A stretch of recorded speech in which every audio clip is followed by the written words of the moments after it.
नमस्कार, स्वागत है आप सभी का एसीएन न्यूज पर। मैं हूं शाहीन खान। नजर डालते खबरों पर। केंद्रीय गृह मंत्री अमित शाह ने सोमवार को जगदलपुर में अमर शहीदों को श्रद्धांजलि अर्पित की।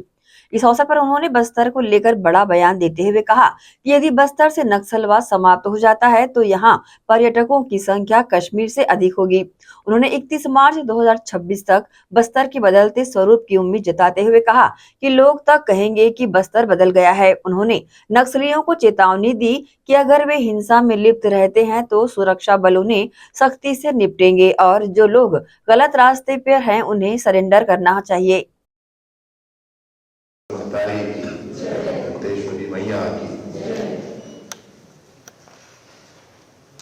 हम सबके बीच में माननीय केंद्रीय गृह मंत्री अमित शाह जी उनका आगमन हुआ है और सबसे पहला अगर वो चाहते थे तो आप सभी से मुलाकात करना चाह रहे थे। ऐसे सारे अपने लोग, ऐसे सारा हमारा परिवार जिन्होंने शहादत दी है, जिनसे समाज की सुरक्षा के लिए, बस्तर की उन्नति के लिए, आदिवासी समाज की उन्नति के लिए जिन्होंने अपनी शहादत दे दी है, उन परिवारों से मुलाकात प्राणोत्सर्ग कर दिया, जीवन का सबसे बड़ा बलिदान दे दिया, तो उनके परिवार सब हमारे परिवार हैं। ये कहकर माननीय महोदय मिलना चाहते थे आप सभी से। आज हम लोगों का बड़ा सौभाग्य है कि इस कार्यक्रम में हम लोगों के बीच हमारे देश के यशस्वी गृह मंत्री और सहकारिता मंत्री श्री अमित शाह जी उपस्थित हैं। हमारे प्रदेश के गृह मंत्री श्री विजय शर्मा जी उपस्थित हैं। हमारे सभी अधिकारीगण उपस्थित हैं और शायद पहला मौका होगा कि किसी देश के गृह मंत्री इस तरह से शहीदों के परिवार से मिल रहे हों, उनकी व्यथा को सुन रहे हों। और आप सबको मालूम है कि हमारे गृह मंत्री जी ने संकल्प लिया है कि मार्च 2026 तक छत्तीसगढ़ में जो नासूर है, जो नक्सलवाद है, और उसके साथ साथ पूरे देश का भी नक्सलवाद खत्म करेंगे। और उनके मार्गदर्शन में जिस तरह से लड़ाई चल रही है नक्सलवाद के साथ, मजबूती के साथ, आप सब लोगों को भी मालूम है कि निश्चित रूप से उनके संकल्प को पूरा करेंगे। और आप सब लोग पीड़ित हैं, वरिष्ठ अधिकारीगण और सभागार में उपस्थित 88 परिवार जिन्होंने अपने प्रियजन या तो नक्सलियों का सामना करते हुए वर्दी पहनकर गवाए हैं या जिन्होंने अपने प्रियजनों को नक्सलियों के हमले में गवाए हैं, ऐसे सभी परिवारजनों को मैं मनपूर्वक प्रणाम करता हूं और आप सभी के परिवारजनों की जो शहादत हुई है इसके प्रति सच्ची श्रद्धांजलि देता हूं। मेरे सामने एक ऐसे भी कहा गया था कि ये मीटिंग को हम रायपुर रखें, मगर विजय भाई ने अच्छा ही हुआ कि ये मीटिंग को यहीं पर शहीद स्मारक पर रखने का निर्णय लिया। छत्तीसगढ़ शासन ने एक शहीद स्मारक इसलिए बनाया है कि लंबी और वेदनापूर्ण लड़ाई में जिन्होंने अपनों की चिंता करे बगैर अपना सर्वोच्च बलिदान दिया है, उनके सम्मान हेतु ये स्मारक तो है ही, परंतु साथ साथ ये आने वाली पीढ़ी को भी एक प्रकार से प्रेरणा देने का काम करेगा कि जीवन जो होता है वो दूसरों की भलाई के लिए ही होता है। यहाँ प्रतीकात्मक मूर्ति के साथ साथ सभी शहीदों के नाम 1399 शहीदों के नाम यहाँ पर अंकित किए गए हैं। और आज ही मैंने छत्तीसगढ़ के डीजीपी साहब ने बताया है कि इसके पर नाम और तिथि लिखा हुआ है, नीचे एक प्लेट भी रखा जाएगा जहां पर उस तिथि पर पुष्प रखकर उनको सैल्यूट देने का कार्यक्रम भी किया जाएगा। केंद्रीय गृह मंत्री अमित शाह ने आत्मसमर्पण कर चुके नक्सलियों से संवाद किया। रविवार को बस्तर नृत्य कला और साहित्य अकादमी में अमित शाह ने सरेंडर कर चुके नक्सलियों से सीधा संवाद किया। इस मौके पर जिन नक्सलियों ने हथियार छोड़े हैं, उन्होंने मीडिया से बात की और अपने अनुभव साझा किए। केंद्रीय गृह मंत्री अमित शाह ने कहा कि आज मुझे आपसे बात करके सबसे ज्यादा अच्छा लग रहा है। आपके नक्सलवाद को छोड़ने को लेकर मुझे सबसे ज्यादा आनंद हुआ। मेरे मन में संतोष की भावना पैदा हुई। मुझे पीएम मोदी ने साल 2019 में गृह मंत्री बनने का मौका दिया। कश्मीर और नॉर्थ ईस्ट में युवा विकास से दूर रहते थे। नॉर्थ ईस्ट में 9000 युवाओं ने हथियार छोड़ा। जम्मू कश्मीर में भी युवा तेजी से आगे बढ़ रहे हैं।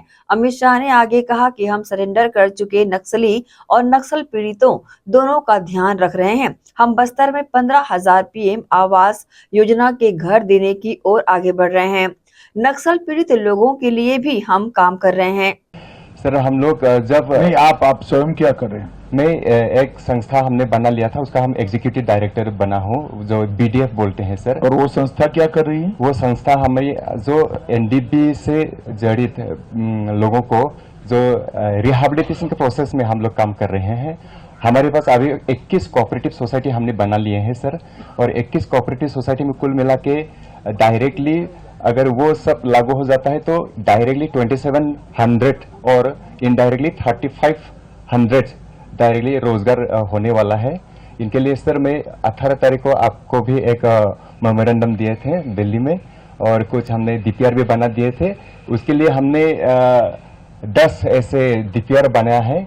अगर वो आने वाले दिनों में लागू हो जाने से डायरेक्टली हम लोग बेनिफिट हो जाएंगे सर। बैठो, थैंक यू। भाई ताली बजाओ बोडोलैंड वालों के लिए सभी। महाराष्ट्र वाले जरा खड़े हो जाए।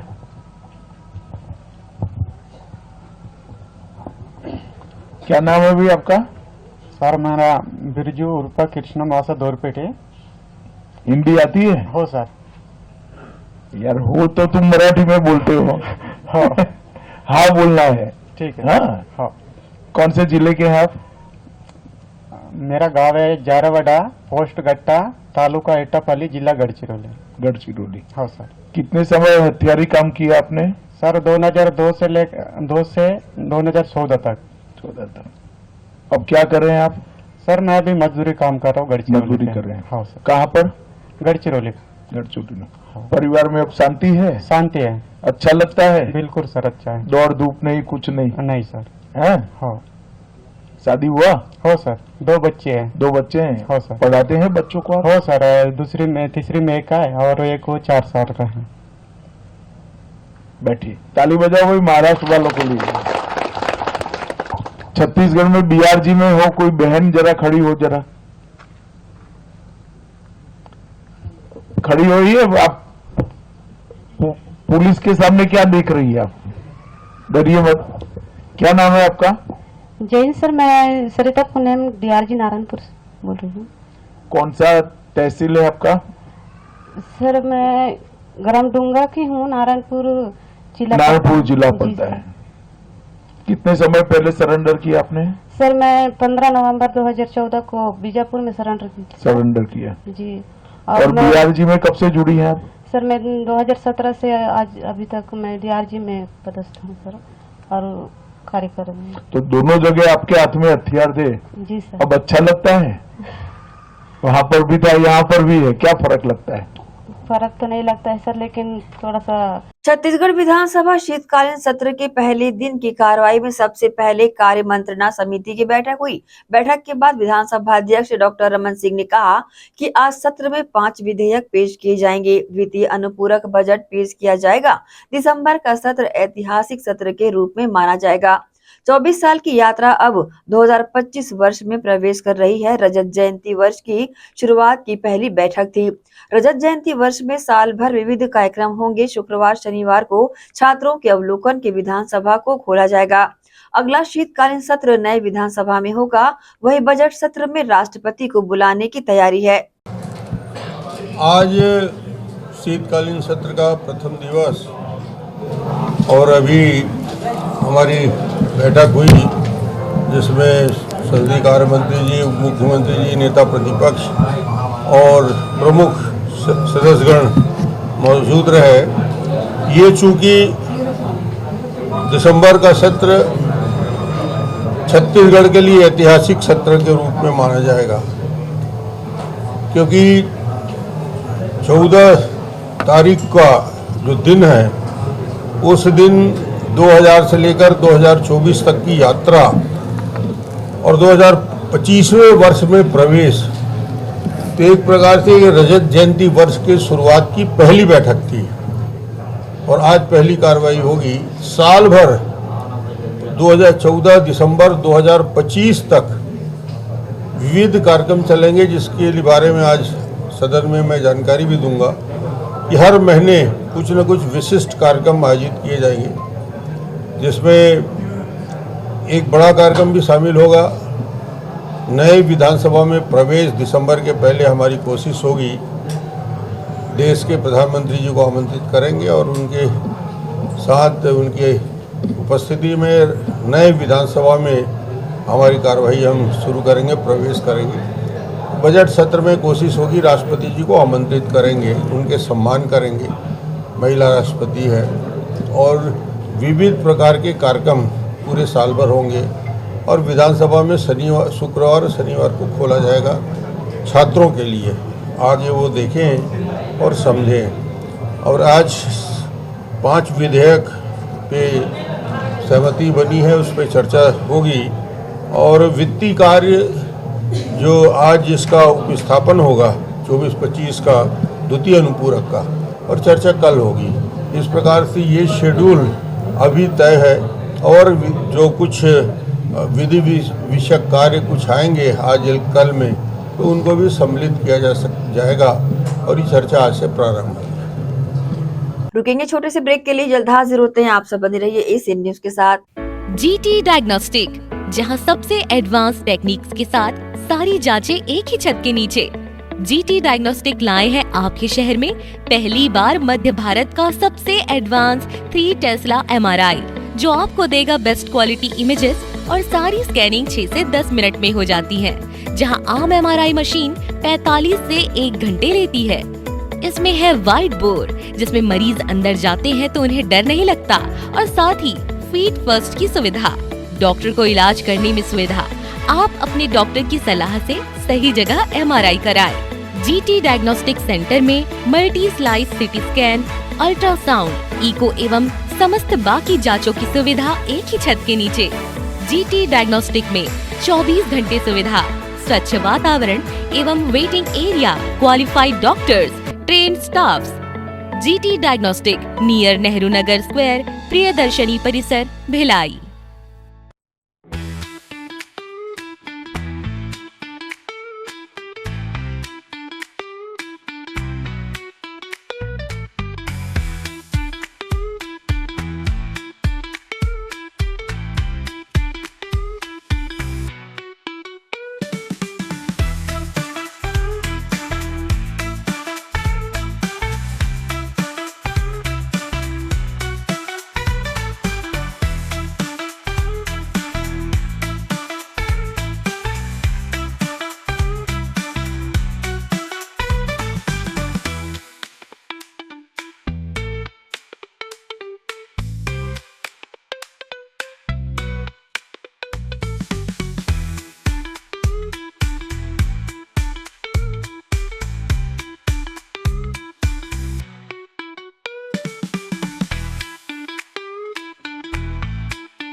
रुकेंगे छोटे से ब्रेक के लिए, जल्द हाजिर होते हैं। आप सब बने रहिए एशियन न्यूज के साथ।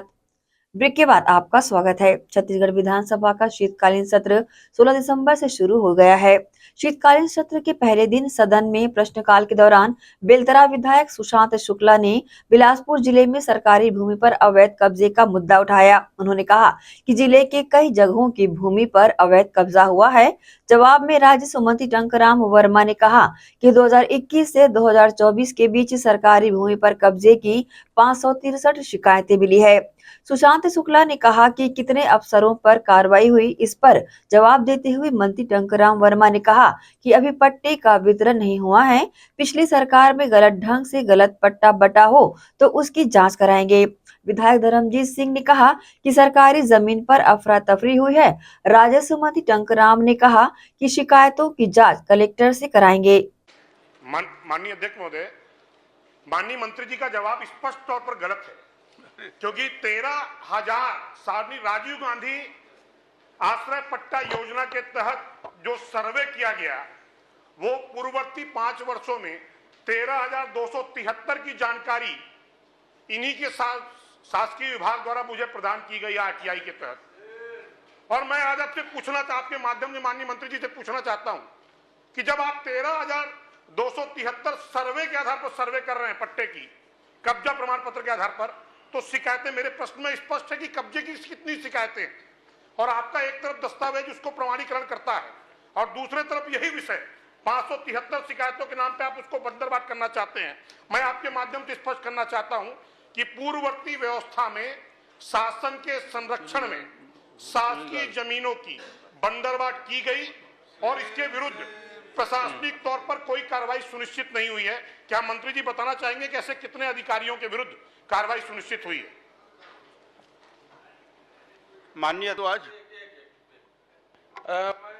राजस्व मंत्री जी से कहना चाहता हूं आपके माध्यम से कि कोई गरीब के पट्टा जो मिल गए थे जांच करा था, ठीक है जांच कराओ, लेकिन मैं आपसे एक ठोक कहना चाहता हूं, जो पावर प्लांट है वो मन ला जो जमीन सरकार के द्वारा मिलेगी है, अगर अतिरिक्त गांव के गौचर भी कर ले, हम शिकायत भी कर रहे हैं कलेक्टर इसके लिए आज ओला जांच करा का उद्योगपति में जांच राम कब्जा कुमार करे। मैं आपके माध्यम से पूछना चाहता हूँ, गौचर जमीन में कब्जा करे, अलग प्रश्न राम कुमार जी अलग प्रश्न करना पड़ेगा, इससे उद्भूत नहीं होता। तो इनकी गरीबी की जांच करने के लिए भी एक सदन की कमेटी भाई बना दी। किनकी गरीबी? उद्योगपती मन करे तेगर का उद्योगपति मन कब्जा करे सरकारी जमीन करे, सरकारी जमीन राम कुमार जी अरे हो गया भाई, उद्योगपति में जांच करे तेगर जांच नहीं होगा। सुशांत जी बैठिए बैठिए। राम कुमार जी विषय नहीं है, चलिए आप प्रश्न। माननीय अध्यक्ष महोदय, मैंने वन मंत्री जी से आपके माध्यम से सवाल मैंने किया था कि उसमें वन मार्गों के संबंध में जो जानकारियां हैं, वन जो अनापत्ति प्रमाण पत्र नहीं मिल पा रहे हैं, उसमें उन्होंने जो जवाब दिया है कि 1980 के अधिनियम के अंतर्गत 24 अक्टूबर 1980 के जो अधिनियम है, उसके जो मार्गों के वन विभाग के जो संरक्षण अधिनियम है उसके अंतर्गत, और उन्होंने जो जवाब में कहा है, जो जानकारी दी है परिशिष्ट में, उसमें उन्होंने लिखा है। माननीय अध्यक्ष महोदय, मैं आपके माध्यम से माननीय मंत्री से जानना चाहूँगा कि 2018 के बाद क्या वन मार्गों के लिए कुछ, उन्होंने कहा कि अनापत्ति नहीं दी गई है, तो आज जितनी मार्गें, आप उदाहरण के लिए कहना चाहूँगा माननीय मंत्री जी को, ये बिलासपुर अंबिकापुर कटघोरा जो मार्ग बना है, पहले छोटी मार्ग था, जितनी चौड़ी मार्ग बनी है, 2 लेन सड़क बना, 4 लेन सड़क बना, वो किस अधिनियम और किस प्रावधान के अंतर्गत बन गया? मैंने सवाल किया था, जो इसमें 25 सड़कों का आपने उल्लेख किया है और उसमें केवल एक सड़क का उन्होंने निरीक्षण के लिए कहा है अधिकारियों ने, और 21-22 से लेके 24 तक जो 25 सड़क है उसमें केवल एक सड़कों का सर्वेक्षण कराया है, और उसमें भी कहा है कि 0.975 हेक्टेयर की भूमि उसमें आ रही है। और वन अधिनियम 2006 के अंतर्गत हमारा जो सरगुजा क्षेत्र है वो पेशा कानून में है, 5वीं अनुसूची में है, ग्राम सभा के प्रावधान है, 1 हेक्टेयर से कम जमीनों को देने का अधिकार वन मंडलाधिकारी को है, और यहाँ 1 हेक्टेयर भूमि भी नहीं फंस रही है और उसके चलते अनापत्ति नहीं दिया गया। मैं माननीय मंत्री से जानना चाहूंगा, हमारे प्रधानमंत्री मोदी जी का प्रधानमंत्री जनधन योजना आज पहाड़ी कोरवाओं के बस्तियों तक सड़क पहुंचानी है, पूरे पहाड़ों में सड़क बनाने हैं, पूरे जगहों पे वन मार्ग हैं, और उन मार्ग यदि बनेंगे नहीं तो आखिरी छोर के विकास, लोगों तक का विकास कैसे होगा। मैं माननीय मंत्री से जानना चाहूंगा, जो इस तरह के जो सवाल में जवाब आते हैं जो गैर जिम्मेदाराना है, इनको ठीक करें। और ये जो 25 सड़कें जिसका उल्लेख किया गया है 2024 तक, उनको कब तक, जो एक हेक्टेयर से नीचे की भूमि है, और ग्राम सभा को भी अधिकार है कि ग्राम सभा के माध्यम से दिया जा सकता है, तो इस पे कब तक आप सब इसको पूरा करवाएंगे। अध्यक्ष महोदय, जो जेवरा सिरसा पुलिस चौकी अंतर्गत पैसों की डिमांड को लेकर मरीज के शव को देने से पहले पैसा जमा कराए जाने का मामला सामने आया है, जिसमें परिजनों ने अस्पताल प्रबंधन पर आरोप लगाते हुए थाने में शिकायत दर्ज कराई है। गुंडरदेही के समीप गांव से पिछले दिनों क्रेशर मशीन में हाथ कट जाने के मामले में पीड़ित परिवार ने मरीज रोहित ठाकुर को दुर्ग जिला अस्पताल लाया, जहां से मरीज की स्थिति गंभीर देख डॉक्टरों ने उसे एसआर हॉस्पिटल रिफर कर दिया, जिस पर पीड़ित परिवार ने जिला अस्पताल के डॉक्टरों पर एसआर अस्पताल के साथ सांठगांठ का आरोप भी लगाया। अरे यार, आपको बता दें कि मरीज को रिफर के समय पीड़ित के परिवार के बताने के मुताबिक गाड़ी में बैठने से पहले ही आयुष्मान में 50% इलाज के लिए बोला गया, लेकिन वहां पहुंचते ही एसआर हॉस्पिटल के डॉक्टर पांडे ने ऑपरेशन से पहले 2 लाख कैश दे देने की बात कही, जिसके बाद मजबूरी में पीड़ित परिवार ने 2 लाख देने की बात को मान लिया और इलाज करवाने के लिए 85,000 डाउन पेमेंट भी कर दिया।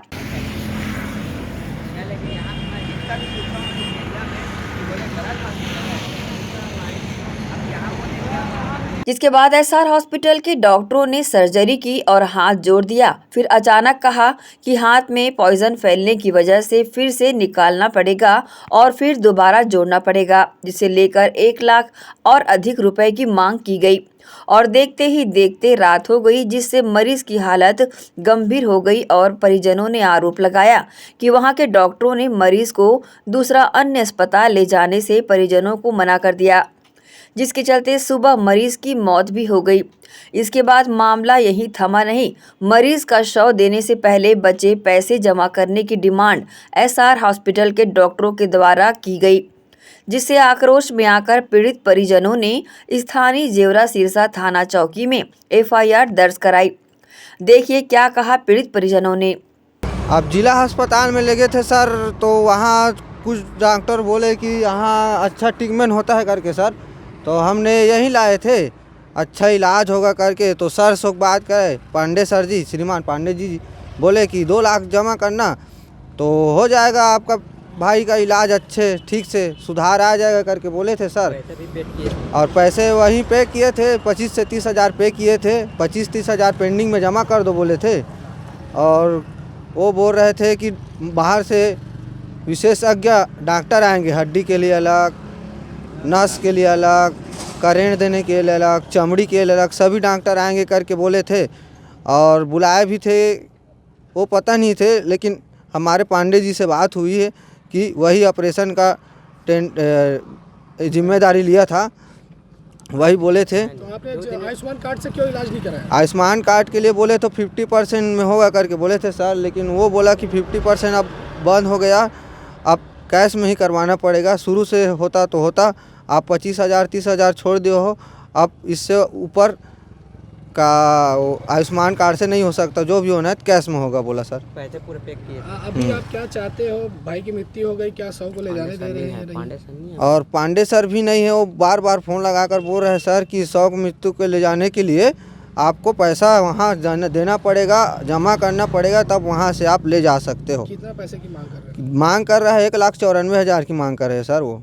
तो आप क्या दे रहे हैं, क्या कर रहे हैं? अब सर मैं गरीब आदमी, शरीर बेचने के छोड़ा कुछ नहीं है सर मेरे पास, ऐसा है। ऐसी स्थिति में शासन प्रशासन को क्या कहना चाहेंगे? अब शासन प्रशासन से यही है, निवेदन है कि देखो सर, आपसे मेरी यही प्रार्थना है कि जो भी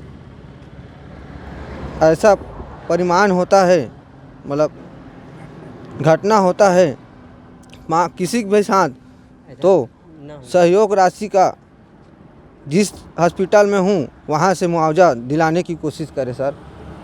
हाँ। तो आगामी समय में क्या किस टाइप का आपका रहेगा परिवार? अब आगामी समय में धरना प्रशासन का भी सोच रहे हैं सर। अब नहीं मानेगा तो वही है रास्ता सर, ऐसा सोच रहे हैं।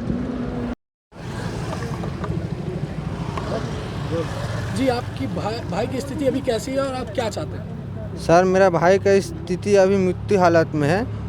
उसका मृत्यु आज दिनांक जैसे भी डेट हुई सुबह 4 बजे हुई से बॉडी के लिए बोल रहे हैं, तो ये वो लोग बोल रहे हैं हॉस्पिटल वाले SR कि हमारे यहाँ 2 लाख पेंडिंग में जमा करो, उसके बाद अपना भाई का मरीज मतलब बॉडी ले जा सकते हो, पैसा नहीं है तो मत ले जाओ करके बोल रहे हैं सर।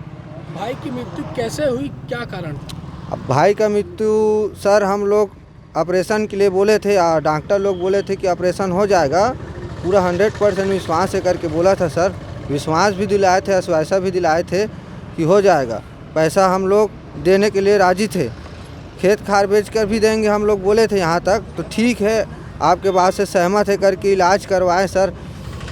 तो एक बार इलाज किए, ऑपरेशन किया, करने के बाद फेल हो गया करके फिर दोबारा ऑपरेशन किया, उसके बाद ICU रूम में 2 दिन के बाद डेथ हो गया सर। क्या चाहते हो? हम चाहते हैं कि सर हम लोगों को मुआवजा मिले। हम गरीब परिवार के हैं सर, खाने के लिए कुछ नहीं है हमारे पास।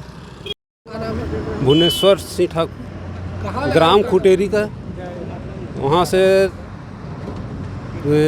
समझ धमधन रोड चिखली हॉस्पिटल मतलब SR हॉस्पिटल पहुँचा और इलाज के लिए 2 लाख रुपए मांग किए और उसके इलाज के बाद और 2 लाख मांग रहे हैं। तो आपने पैसा दे दिया है कि देने? अभी तक पैसा दिए नहीं है और मांग करते रहे। और नहीं देने पे क्या 100 वापस ले जाने देंगे कि नहीं? मांगने के बाद 100 के लिए वापस देने के लिए 2 लाख मांग रहे हैं। था और यहाँ लाने के बाद भर्ती हुआ और बाकी लोग के साथ सौदा हुआ, इतने 2 लाख में सौदा किए ऑपरेशन का यानी इलाज का, और इसके बावजूद 1 लाख 1,15,00,000 के मेडिसिन हो गया अधिक 1,95,000 दोनों मिला 2 लाख पीड़ित को लेके आए थे। रोहित ठाकुर जो कि गुंडरदी खुटेरी निवासी है, उसका हाथ थ्रेसर के मशीन में कट गया था, जिसको इलाज हेतु सामुदायिक स्वास्थ्य केंद्र गुंडरदी लाए थे। वहाँ से जिला अस्पताल दुर्ग रिफ़र किया गया डॉक्टर द्वारा। वहाँ से दुर्ग से डायरेक्ट दुर्ग में जस्ट आए, उसके बाद वहाँ यहाँ का डॉक्टर का एम्बुलेंस वगैरह सब तैयार था, लेकिन वहाँ मात्र फॉर्मेलिटी करवाए हुआ, उसके बाद डायरेक्ट यहाँ का ला लिए सब। हमें पता नहीं था, हमें इलाज चाहिए था, लेकिन यहाँ आने के बाद तुरंत सभी पूरा जांच पड़ताल किए ना, तो लड़का ठीक ठाक था, सब उसका पूरा रिपोर्ट एकदम सही साठ था। उसके बाद डॉक्टरों और हमारे बीच में मान के चल बैठक हुआ। बैठक में सीधा डॉक्टरों ने बोला इसका इलाज यहाँ हो जाएगा, 100% सर्जरी हो जाएगा। और सर्जरी होने के बाद हम लोग पूछे पैसा कितना लगेगा, तो बोले टोटल 2 लाख रुपए लगेगा। हम लोग 2 लाख रुपए देने के लिए तैयार हो गए तुरंत, और उसके बाद उसको सौंप दिए इलाज करने के लिए। अब इलाज में प्रथम सर्जरी हुआ, उसके बाद जस्ट दूसरे दिन वो बताया कि सर्जरी सक्सेस नहीं है। तो सर्जरी सक्सेस नहीं है तो उसको फिर निकालना पड़ेगा। तो हमने बोला अब सर अब हाथ गया तो गया, कम से कम जान बचना चाहिए, और नहीं बनता है तो दूसरे अस्पताल में ले जाने के लिए अनुमति दो। तो कल भी परसों भी और कहना चाहिए कल शायद आए थे ना, तो लोग बोले नहीं यहीं हो जाएगा, सब ठीक ठाक है, कोई दिक्कत नहीं, यहीं हो जाएगा। लेकिन आज की स्थिति में पता चला कि ऐसा हो गया है, बड़ा दुख लगा। और उसके बाद हम लोग लगभग 1.25 लाख का मेडिसन और 85,000 नगद काउंटर में दे चुके हैं, और भी 1,94,000 रुपये मांग रहा है। और मांग के हिसाब से, उसके मांग के हिसाब से हम लोग पैसा दे चुके हैं, मान के चलो मेडिसिन और वो करके। उसके बाद भी 1,94,000 और मांग रहा है। और जो मरीज का इलाज है तो हुआ नहीं, मान के चलो अपने हिसाब से, ना कहीं बाहर ले जाने के लिए भी दिए। हमें टोटल प्रताड़ित किया गया। दूसरी बात, यहाँ स्मार्ट कार्ड को चालू करने के लिए भी बोला गया, उसके लिए भी ध्यान नहीं दे। जबकि पहले लाते हाँ स्मार्ट कार्ड है, तो लाते ना पहले वहाँ से लाते फ़ोन में बात हुआ था कि यहाँ स्मार्ट कार्ड लगता है, स्मार्ट कार्ड 50% केस लगेगा। लेकिन यहाँ आने के बाद ना ऐसा कुछ नहीं हुआ। टोटल मतलब कोई प्रकार के सहायता नहीं दिया, मान के चलना। तो इलाज में न तो सरकारी सहायता न कुछ नहीं। और मेरा नाम टेमन लाल निषाद है, मैं खुटेरी का हूँ। बहरहाल अब देखना होगा कि अब पुलिस इस मामले में किस तरह की जांच और कार्रवाई करती है और दोषियों पर किस तरह की कार्रवाई करती है। एसीएन न्यूज के लिए नसीम फारूकी की रिपोर्ट। जन चेतना आदिवासी गौड़ समाज चरोदा भिलाई द्वारा चरोदा के पंचशील नगर स्थित बूढ़ा देवालय में शहीद वीर नारायण सिंह की कुर्बानियों को याद करते हुए शहादत दिवस मनाया गया। इस मौके पर क्षेत्रीय विधायक डोमनलाल कोरसेवाड़ा सहित स्थानीय जनप्रतिनिधि व समाज के लोग बड़ी संख्या में शामिल रहे। प्रतिवर्ष की भांति इस वर्ष भी पंचशील नगर चरोदा स्थित बूढ़ा देवालय में जन चेतना आदिवासी गोंड समाज के तत्वावधान में देश एवं आदिवासियों की गौरव छत्तीसगढ़ के प्रथम स्वतंत्रता संग्राम सेनानी शहीद वीर नारायण सिंह की पुण्यतिथि शहादत दिवस के रूप में मनाई गई। इस मौके पर सर्वप्रथम समाज प्रमुख प्रबुद्धजन जनप्रतिनिधि के आतिथ्य में शहीद वीर नारायण सिंह की छाया चित्र की पूजा अर्चना व माल्यार्पण किया गया। सभा कार्यक्रम का आयोजन यहां पर किया गया। तत्पश्चात शामिल अतिथियों का स्वागत सम्मान समाज के द्वारा किया गया। वहीं शामिल समाज प्रमुख अतिथियों ने अपने उद्बोधन में शहीद वीर नारायण सिंह की जीवनी पर प्रकाश डाला और उनके बताए मार्गों पर चलने की बात कही। इस मौके पर मुख्य अतिथि के रूप में क्षेत्रीय विधायक डोमनलाल कोरसेवाड़ा, चरोदा निगम के सभापति कृष्णा चंद्राकर, समाज सेवी सुजीत बघेल, वार्ड पार्षद अपर्णा दास, समाज के अध्यक्ष संगीत चोरी सहित स्थानीय जनप्रतिनिधि बड़ी संख्या में शामिल रहे। वीर नारायण सिंह शहादत दिवस में उपस्थित होना और यहाँ की जनता, यहाँ की आदिवासी समाज की एक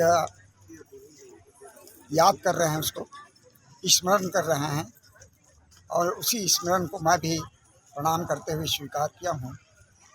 ऐसे अवसर पर हमारे बीच में कृष्णा चंद्राकर जी, हमारे अपना दासगुप्ता जी, सतीश साहू जी, विश्वनाथन सिन्हा जी, सुमित बघेल जी और सभी हमारे आदिवासी समाज के मुखिया भाई बहन यहाँ उपस्थित है। हमारी 1 साल की जो उपलब्धि हुई है 13 दिसंबर को, उस 1 साल की उपलब्धि को बताने के लिए हमारे कैबिनेट मंत्री आदरणीय जेपी नड्डा जी और हमारे राष्ट्रीय अध्यक्ष भारतीय जनता वो आए थे और इसी परिप्रेक्ष्य में मैं भी 11 दिसंबर को अहिवारा सर्किट हाउस में 1 साल की उपलब्धि रखने का प्रयास किया। जनता जनार्दन सबका आशीर्वाद लिया और निश्चित तौर पर जनता में एक उत्साह है। जिस सरकार को हमने बनाया है वो सरकार अपने ढंग से, अपने अच्छे व्यवस्था से काम को प्रारंभ किया जा रहा है और अपने विधानसभा में ये नगर निगम क्षेत्र है चरोदा और चरोदा में लगभग अभी 1 साल की अवधि में 35 करोड़ रुपए हमने हमारे मंत्री आदरणीय नगरीय निकाय आदरणीय अरुण साहु जी के माध्यम से प्राप्त किया है। उन्हें बधाई देता हूँ, धन्यवाद देता हूँ अहिवारा विधानसभा की जनता की ओर से कि आप निरंतर पालिका क्षेत्र में भी अहिवारा में 15 करोड़, जामुल में आपने दिया है 13 करोड़। इस प्रकार से पंचायतों के माध्यम से हमारी रचना है करीब 62 ग्राम पंचायत और 75 गांव, 5 टोला, उसमें भी राशि भेज दिए गए हैं और राशि मिल गया है। कई काम पूर्ण हो गया है, कई काम चालू हो रहा है। तो इस आधार पर 1 साल में अहिवारा विधानसभा में 119 करोड़ की राशि दिया जा चुका है। उसके लिए मैं प्रदेश के मुखिया आदरणीय विष्णुदेव साय का आभार व्यक्त करता हूं, धन्यवाद देना चाहता हूं कि आप मुझे एक छोटे से कार्यकर्ता सेवक के रूप में दोबारा आपने मुझे स्थापित किया है। यहाँ की जनता को भी बधाई देना चाहता हूं क्योंकि जनता का सर्वोपरि है और जनता का निर्णय का हम स्वागत करते हैं। हमारे भारतीय जनता पार्टी में पैसे की कमी नहीं होगी, आने विधानसभा में कमी नहीं हो, जो मांगोगे सब मिलेगा, उसमें कोई तकलीफ नहीं है। हम देने के लिए आए हैं, हमारी सरकार दे रही है, तो हमारे घोषणा करूँगा बोल रहा है कृष्णा जी जो घोषणा करेंगे हम उसको पूरा करेंगे, किसी प्रकार का तकलीफ नहीं है। बहुत बहुत धन्यवाद, बहुत बहुत आभार आप सबका। जय हिंद, जय भारत, जय छत्तीसगढ़। इस मौके पर बस्तर से आए आदिवासी कलाकारों ने अपने नृत्य के माध्यम से वीर शहीदों को याद करते हुए उन्हें श्रद्धांजलि अर्पित की। आइए देखते हैं कार्यक्रम की खास झलकियां। सादर सेवा में बस्तर छत्तीसगढ़ महतारी हरिहरपुरा में बस्ती बारूद ले बदनाम बस्तर। डोंगरी पहाड़ी नदिया नरवा झरना अब इस जंगल झाड़ी ले बने प्रकृति के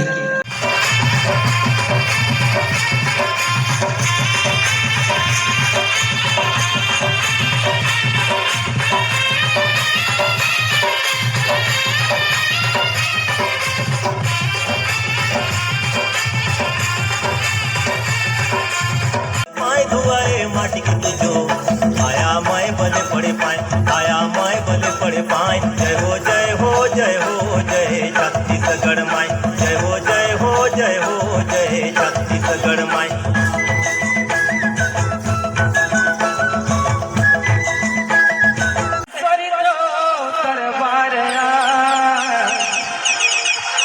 ये बस्तरिया पीला मंच आया तुमके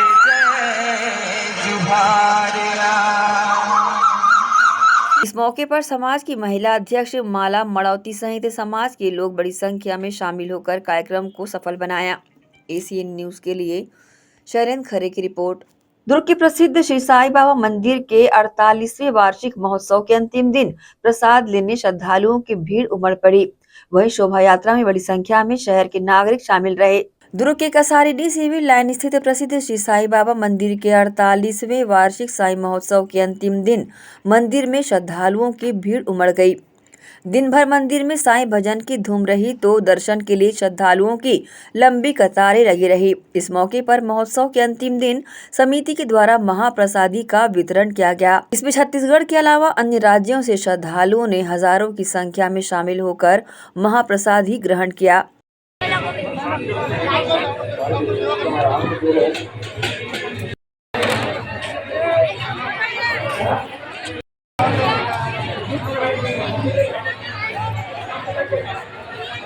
इस दौरान साई मंदिर में 3 दिवस तक चले आयोजन में विभिन्न आयोजन के साथ ही शाम को शोभा यात्रा निकाली गई, जिसमें शहर भ्रमण के दौरान पूरे रास्ते भर श्रद्धालुओं द्वारा आतिशबाजी कर जगह जगह स्वागत किया गया। वहीं कई श्रद्धालुओं ने शोभा यात्रा के स्वागत में अपने घरों के सामने दीपक जला रखे थे, जिससे शोभा यात्रा के दौरान क्षेत्र में दिवाली सा माहौल नजर आया।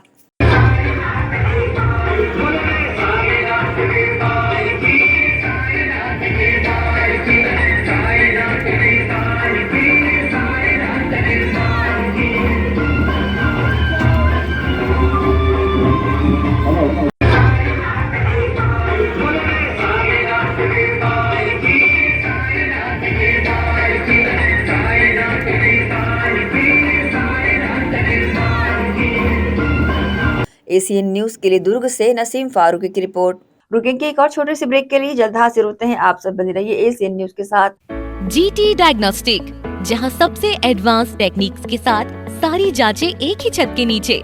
जीटी डायग्नोस्टिक लाए हैं आपके शहर में पहली बार मध्य भारत का सबसे एडवांस 3 टेस्ला एमआरआई, जो आपको देगा बेस्ट क्वालिटी इमेजेस और सारी स्कैनिंग 6 से 10 मिनट में हो जाती है, जहां आम एमआरआई मशीन 45 से 1 घंटे लेती है।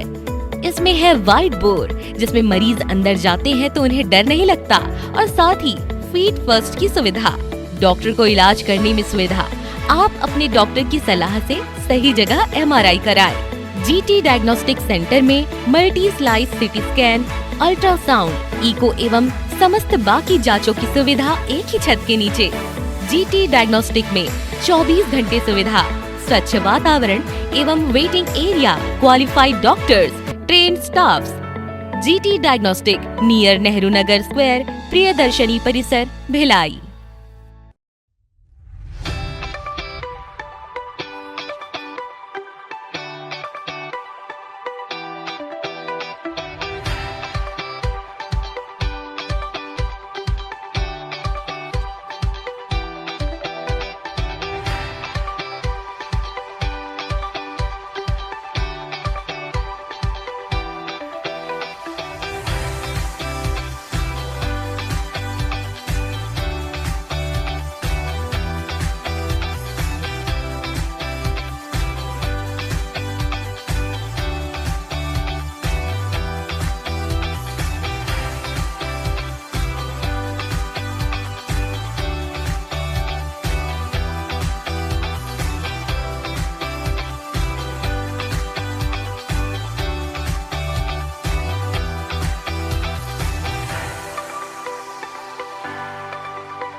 श्री शंकराचार्य प्रोफेशनल यूनिवर्सिटी जुनवानी, जी हाँ, सत्र 2024-25 के लिए प्रवेश प्रक्रिया प्रारंभ है।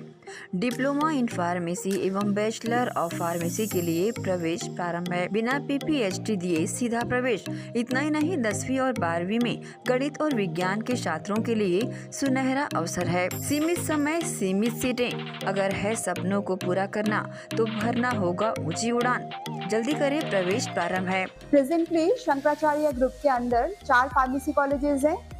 इन चारों फार्मेसी कॉलेजेस में diploma in pharmacy and bachelor of pharmacy की कोर्सेज रन होती हैं। साथ में masters in pharmacy and PhD की कोर्सेज भी हम ऑफर करते हैं। शंकराचार्य प्रोफेशनल यूनिवर्सिटी के अंदर ये चारों कॉलेज एफिलिएटेड हैं and most importantly pharmacy council of India ने चारों कॉलेजेस को अनुमोदन दिया है। जैसे कि आप जानते हैं, Shankaracharya group is famous for its infrastructure, its faculty, its students group, and in every aspect we are on top as from 2008.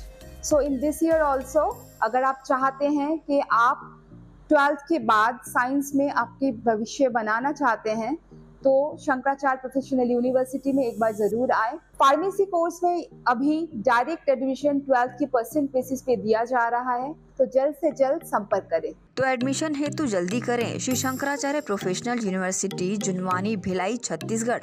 संपर्क करें 9977258200।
ब्रेक के बाद एक बार फिर से आप सभी का स्वागत है।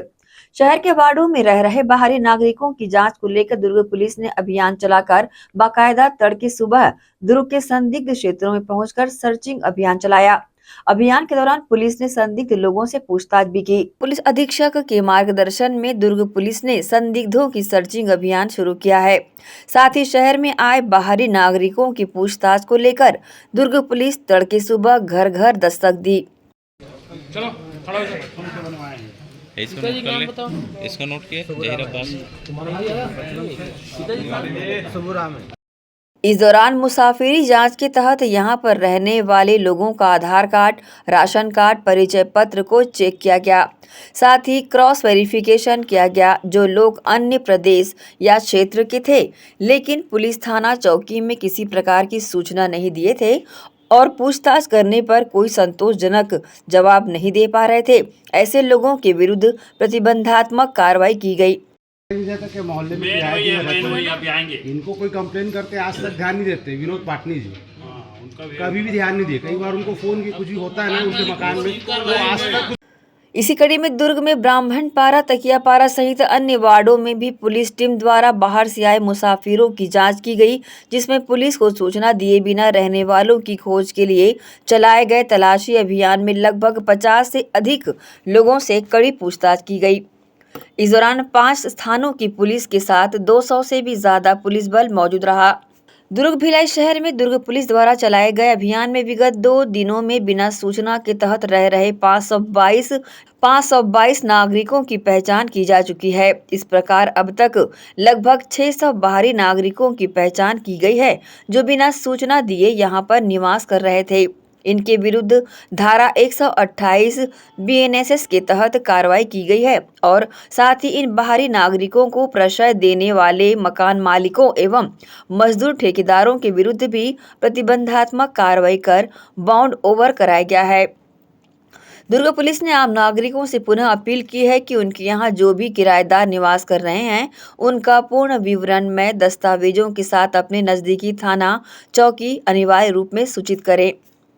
जिला दुर्ग पुलिस में जो आज जो दुर्ग सब डिवीज़न है उसके जो हमारे वरिष्ठ अधिकारी और हमारे जिला के जो पुलिस अधीक्षक श्री जितेंद्र शुक्ला जी उनके निर्देशानुसार आज सुबह सुबह जो जिला दुर्ग के पद्मनाभपुर, मोहन नगर, कोतवाली और चौकिया जो हैं उनके सारे अधिकारी और हमारे प्रोविजनल IPS साहब हैं उनके साथ में अभी तकियापारा, लुचकीपारा और जो संदिग्ध जो बाहर के लोग निवासरत रहते हैं उन लोगों की प्रॉपर चेकिंग की गई है। चेकिंग में जो बाहर से आए हुए हैं उनकी आधार कार्ड, आई कार्ड, वो voter card, plus pan card वगैरह तमाम चीज़ चेक किया गया और उनके बाद जो बिक्री के संबंध में कुछ चीज़ें लाए जाते हैं, फेरी वाले हैं और कुछ वाले, उनको भी प्रॉपर चेकिंग की गई है। किन किन क्षेत्रों में की गई है और कब तक जारी रहेगा? ये वरिष्ठ अधिकारियों के निर्देशानुसार है जो सतत अभी जारी रहेगी। अभी जो कोतवाली थाना अंतर्गत जो कुछ एक मोहल्ले हैं, लुचकीपारा है, तकियापारा है और उधर ब्राह्मणपारा है और मैथिलपारा दुर्गा मंदिर के पीछे, इन सारे जगहों पे जो संदिग्ध लोग किस्म के हैं उनकी चेकिंग की गई है। चेकिंग के दरमियान उनके जो पहचान पत्र के संबंध में उनका भी मिलान किया जा रहा है और जो कुछ एक संदिग्ध लोग हैं जिनका वेरीफाई तत्काल उस स्थिति नहीं हो पाई उनको भी थाना लेके आया गया है। संदिग्धों के बारे में विशेष जानकारी मिल पाई उनके दस्तावेजों से और क्या कुछ कार्रवाई की?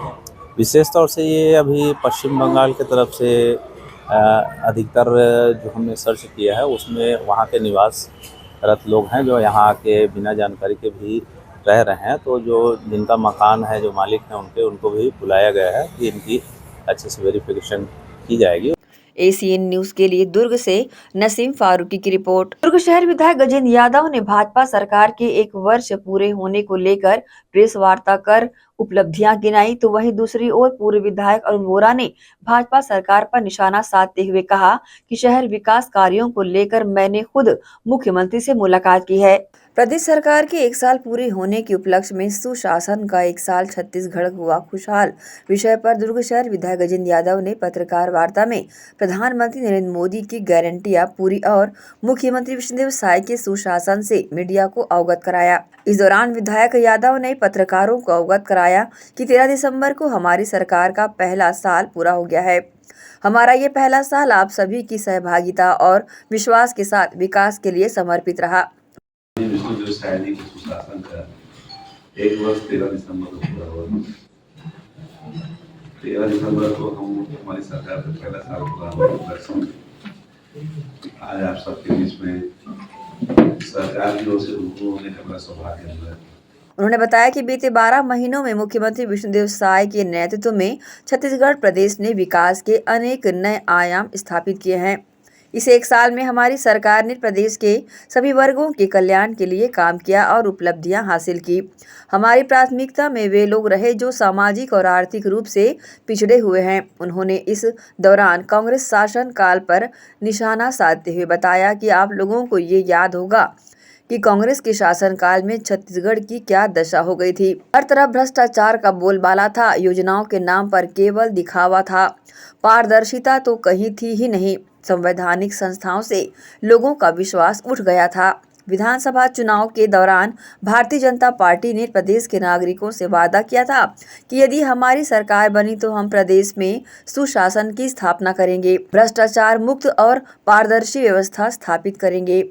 आप सभी लोगों ने देखा कि सरकार बनते ही हमारी सरकार ने भ्रष्टाचार के खिलाफ किस तरह तत्परता के साथ कार्रवाई की। जो लोग भ्रष्टाचार के मामलों में लिप्त पाए जा रहे हैं उन्हें जेल भेजा जा रहा है। इस दौरान उन्होंने मोदी जी की गारंटियां पूरी, अंत्योदय के लक्ष्य की ओर, जनजातीय क्षेत्रों में अधोसंरचना विकास, पर्यटन से जन कल्याण, रोजगार पूरक नई उद्योग नीति, सुशासन का वादा निभाया। साथ ही नक्सलवाद का सफाया, दुर्गम क्षेत्रों तक पहुंचा लोकतंत्र, शिक्षा की नई अलख जगाई है विषयों पर प्रकाश डाला। साथ ही शहर के ब्रिज और दुर्ग रविशंकर स्टेडियम को लेकर अपनी बात कही। देखिए क्या कहा विधायक गजेंद्र यादव ने।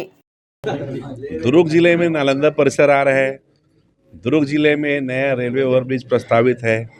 दुर्ग जिले का अस्पताल नया बनने जा रहा है और दुर्ग जिले में IT पार्क आने वाला है। दुर्ग जिले में खेल मैदान आने वाला है। इसके साथ साथ दुर्ग जिले में आप संयुक्त जिले की बात करूं तो सर्वाधिक प्रदेश का सर्वाधिक राशि दुर्ग नगर निगम, भिलाई नगर निगम, जामुल नगर पालिका, भिलाई चरौदा नगर निगम, रिसाली निगम में सर्वाधिक पैसा विभिन्न प्रकार के विकास कार्यों की राशि राज्य शासन से हमको मिली है।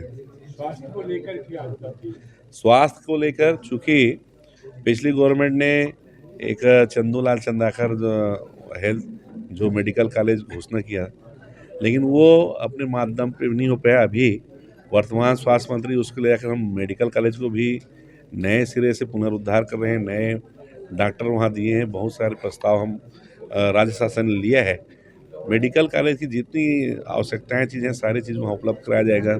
साथ ही साथ जिला अस्पताल को भी सुदृढ़ीकरण किया जाएगा। जो अस्पतालों में डॉक्टर की कमी है, 20 डॉक्टर अभी सरकार ने दुर्ग जिला अस्पताल को उपलब्ध कराया है। शहर में ओवरब्रिज की जो जर्जर व्यवस्था है उसको देखकर क्या करेंगे? अभी इस बजट में हमारी छत्तीसगढ़ सरकार ने मेरे निवेदन पे 55 करोड़ के अनुमानित बजट से उन्होंने प्रस्ताव लिया है और कल ही GM और PWD और ब्रिज डिपार्टमेंट जिला प्रशासन का संयुक्त रूप से कल 12 बजे वो सर्वे के लिए वो सब आने वाले हैं। स्टेडियम को लेकर जो आप बताया था क्या था उसका स्टेडियम को लेकर जो अभी चूँकि अभी बैठक हुई, हमारी जिला क्रीड़ांगन समिति की बैठक हुई और चिट्ठी अभी वहाँ जाएगी और उनकी एक टीम BCCI की एक टीम आएगी और टीम आने के बाद ही वो बता पाएंगे कब चल कर। सर, महतारी वंदन योजना सेकंड फेज कब? सरकार के समय में विचाराधीन है, जरूर उसको करेंगे।